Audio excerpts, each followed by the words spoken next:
1945, and the war was 1 million men old.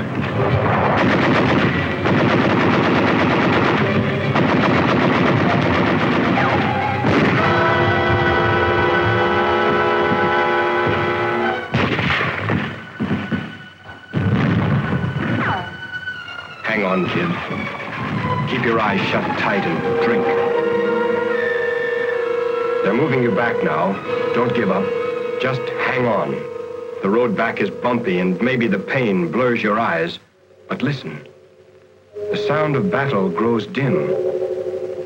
And now one question cuts clearly through the haze. Which man will you be?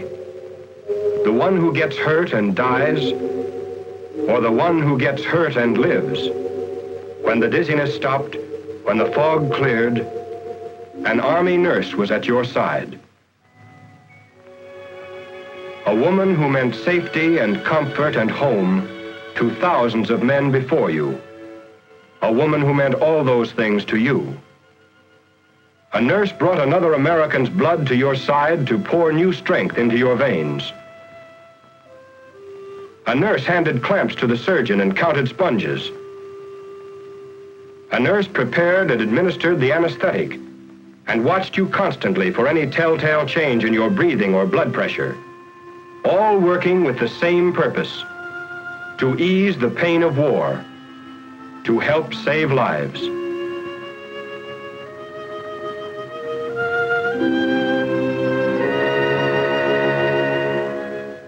The preparation for the moment that would bring the Army nurse to your side began months before back home in the United States. After 3 years of professional schooling, the nurses were given 4 weeks of basic training. In those early days, perhaps the nurse wondered why she had to sit through seemingly endless classes and submit to rigid discipline. Often, while muscles ached and groaned, she may have wondered why it was necessary to take those long hikes or grope her way through a gassed area. Yet there were demands that would require of her perfect physical health and stamina, the strength to stand up under the rigors of combat nursing.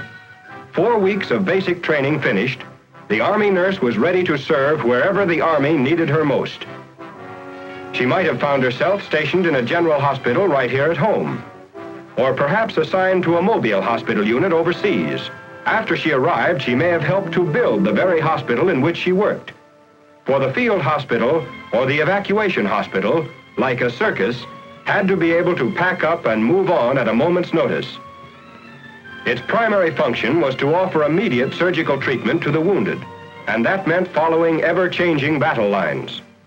Everyone pitched in when a mobile hospital went up: enlisted men, doctors, and nurses. Just one small instance where basic training paid off. Those muscles, toughened and hardened during the 4 weeks of basic back home, were equal to the job. In the field, the Army nurse lived roughly and worked gently. There was no glamour, and her life was far from spectacular. She slept under hastily pitched canvas, on a GI cot, under GI blankets. She trained her mind to act as an alarm clock, because time was important. A wasted moment might have meant a wasted life.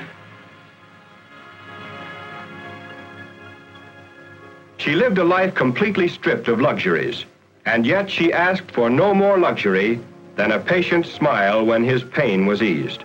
She ate regular GI rations the same as the rest of the Army, and often at irregular times. The hours were long and the demands never-ending, and as a result, the nurse learned to make use of every moment of her off-duty time. She might not have chosen a GI helmet to wear to her kid sister's wedding, but it made up for its lack of style by its versatility. It was a beauty parlor, laundry,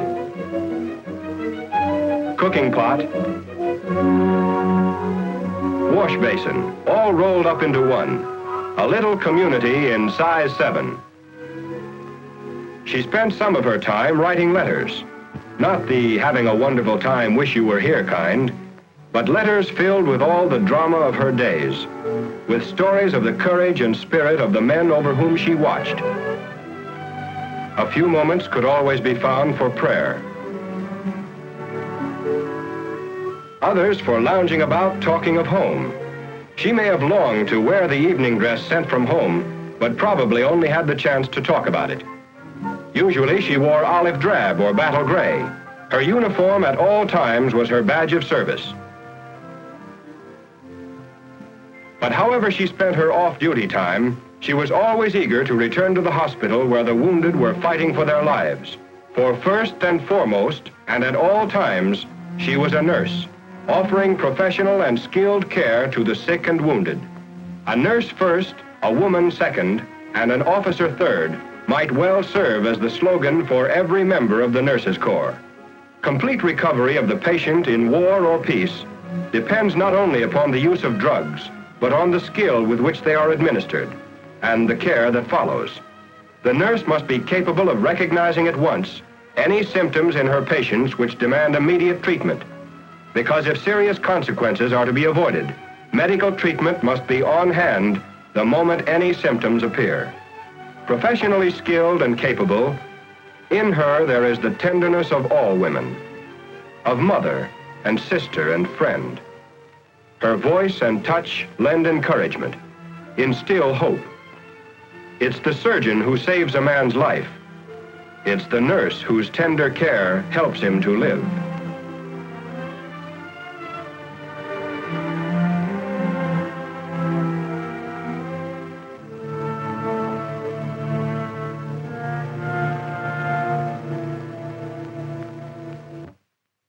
The crisis past, patients begin to sleep again. The pain is just a bad memory. The field hospital, a stopover to give them immediate surgical treatment as soon as possible after they were wounded, had done its job.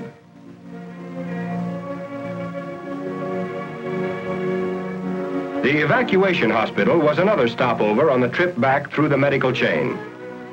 Here, facilities for treatment were more complete than those of the field hospital. And here, too, the nurse played an increasingly important part in the vital period of treatment and convalescence. After 3 or 4 days, the patients were usually well enough for the trip back to the general hospital.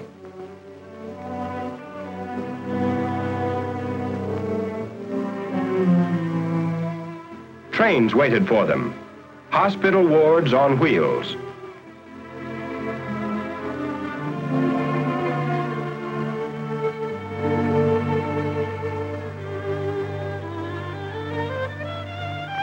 Each train carried, in addition to medical officers and enlisted technicians, 4 surgical nurses and 2 medical nurses, all of whom were on duty from 7 a.m. to 9 p.m., and as far into the night as they were needed. When speed meant life, evacuation took place by plane. Because of these flying hospitals, men are alive today who otherwise would have died in the jungles of Burma or on the beaches of Normandy. Each patient was thoroughly checked before the takeoff, then watched over constantly and checked again when the plane landed.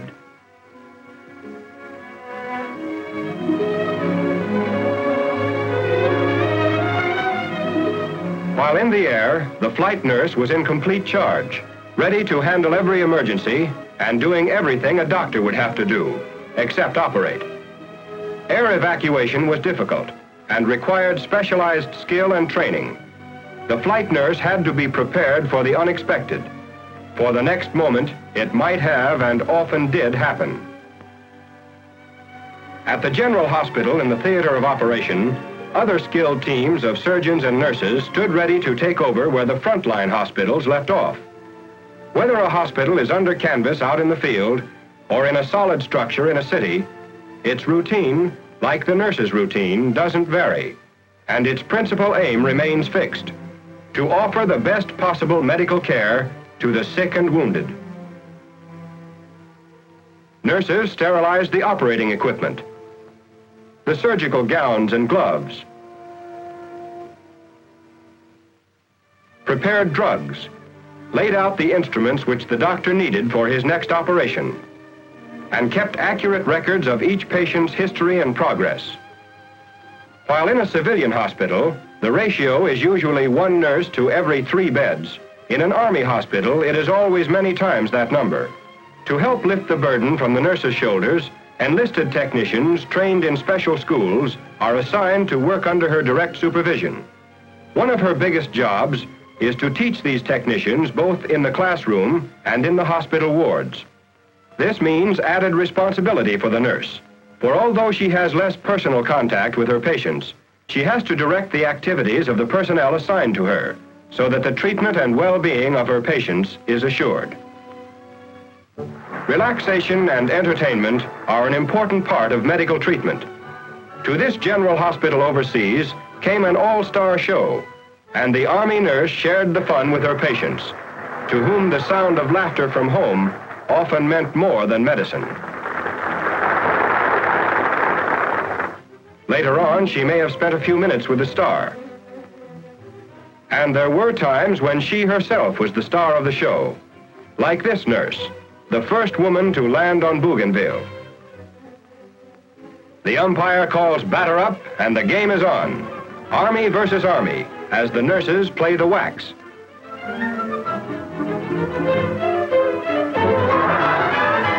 This infield will never play in the polo grounds, but one of their patients might.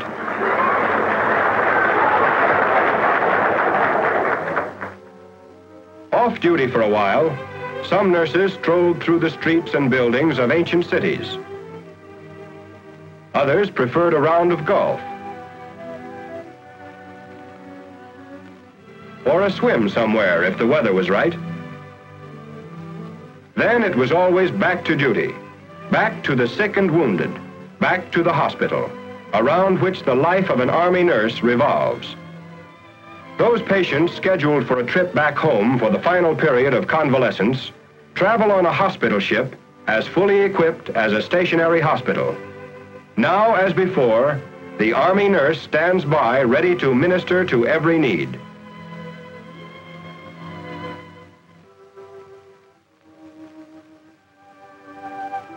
Next stop, a debarkation hospital.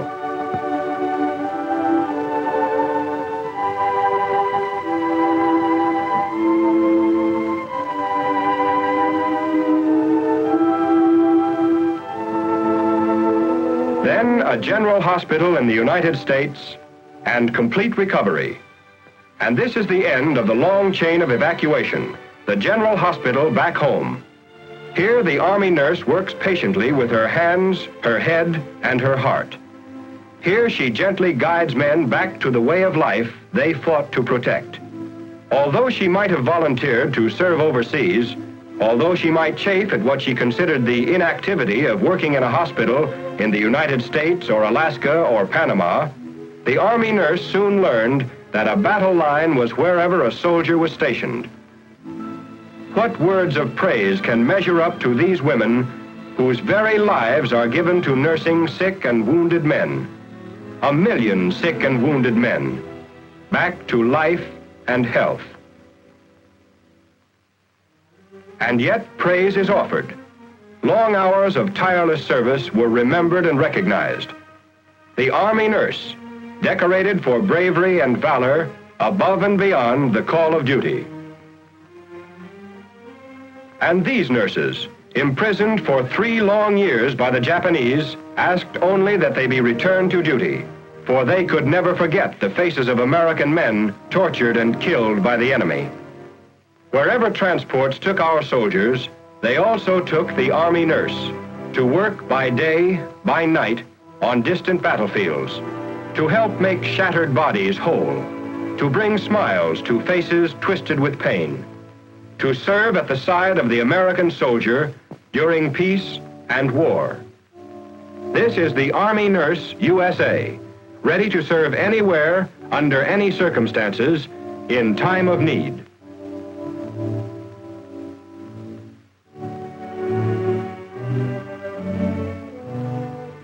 During the past 4 years, 57,000 graduate registered nurses have served with the medical department of the Army.